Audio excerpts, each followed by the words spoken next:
ಹುಬ್ಬಳ್ಳಿಯಲ್ಲಿ ನಡೆದ ಕರ್ನಾಟಕ ಗೋವಾ ವಿಭಾಗದ ಸಿಐಎಸ್ಸಿಇ ವಲಯ ಮಟ್ಟದ ಕರಾಟೆ ಚಾಂಪಿಯನ್ಶಿಪ್ನಲ್ಲಿ ಭಟ್ಕಳದ ವಿದ್ಯಾಂಜಲಿ ಪಬ್ಲಿಕ್ ಸ್ಕೂಲ್ನ ವಿದ್ಯಾರ್ಥಿಗಳು ಅತ್ಯುತ್ತಮ ಪ್ರದರ್ಶನ ನೀಡಿ 16 ಚಿನ್ನ ಹಾಗೂ 3 ಬೆಳ್ಳಿ ಪದಕವನ್ನು ಗೆದ್ದು ಜಿಲ್ಲೆಗೆ ಕೀರ್ತಿ ತಂದಿದ್ದಾರೆ.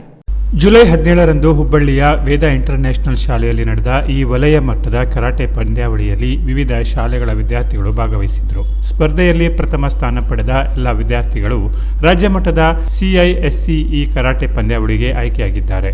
Pranavi Ramachandra Kini, Mayur D Naik, Shiva S Naik, Shreyas S Naik, Tushar S Mahale, Vinayak M Shetty, Raghavendra Naik, Vijay M Moger, Prarthana Shet, Dhanvi Moger, Srishti M Naik, Sanvi Raju Bhandari, Chansi C Naik, Manali R Naik, Sameeksha M Gonda, Vaidruthi P Nayak ಚಿನ್ನದ ಪದಕ ವಿಜೇತರಾಗಿದ್ದಾರೆ.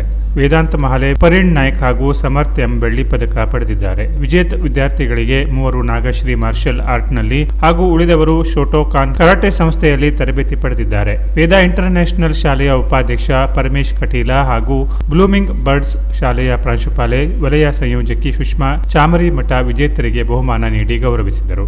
ವಿದ್ಯಾರ್ಥಿಗಳ ಸಾಧನೆಗೆ ವಿದ್ಯಾಂಜಲಿ ಇಂಗ್ಲಿಷ್ ಮೀಡಿಯಂ ಶಾಲೆಯ ಪ್ರಾಂಶುಪಾಲ ರಾಘವೇಂದ್ರ ಕಾಮತ್ ಮಾತನಾಡಿ, ಮುಂದಿನ ರಾಜ್ಯ ಮಟ್ಟದ ಸ್ಪರ್ಧೆಯಲ್ಲಿ ಉತ್ತಮ ಸಾಧನೆ ಮಾಡುವ ವಿಶ್ವಾಸ ವ್ಯಕ್ತಪಡಿಸಿದ್ದಾರೆ. ವಿದ್ಯಾರ್ಥಿಗಳೊಂದಿಗೆ ರಾಜಶೇಖರ ಗೌಡ, ಆರ್ಯನ್ ನಾಯ್ಕ್, ಗೋಪಾಲ್ ನಾಯ್ಕ್, ಸುರೇಶ್ ಮಗೇರ, ನಾಗರಾಜ್ ದೇವಾಡಿಗ ಹಾಗೂ ಶಾಲೆಯ ದೈಹಿಕ ಶಿಕ್ಷಕರಾದ ಸಂದೇಶ್ ನಾಯ್ಕ್ ಹಾಗೂ ಮುಕಾಂಬಿಕಾ ಅವರು ತೆರಳಿ ಅಗತ್ಯ ಮಾರ್ಗದರ್ಶನ ನೀಡಿದರು. ಶಾಲೆಯ ಶಿಕ್ಷಕ ವೃಂದ, ಪೋಷಕರು ಹಾಗೂ ಸಾರ್ವಜನಿಕರು ವಿಜೇತ ವಿದ್ಯಾರ್ಥಿಗಳಿಗೆ ಅಭಿನಂದನೆ ಸಲ್ಲಿಸಿದ್ದಾರೆ. Canara plus news, Bhatkal.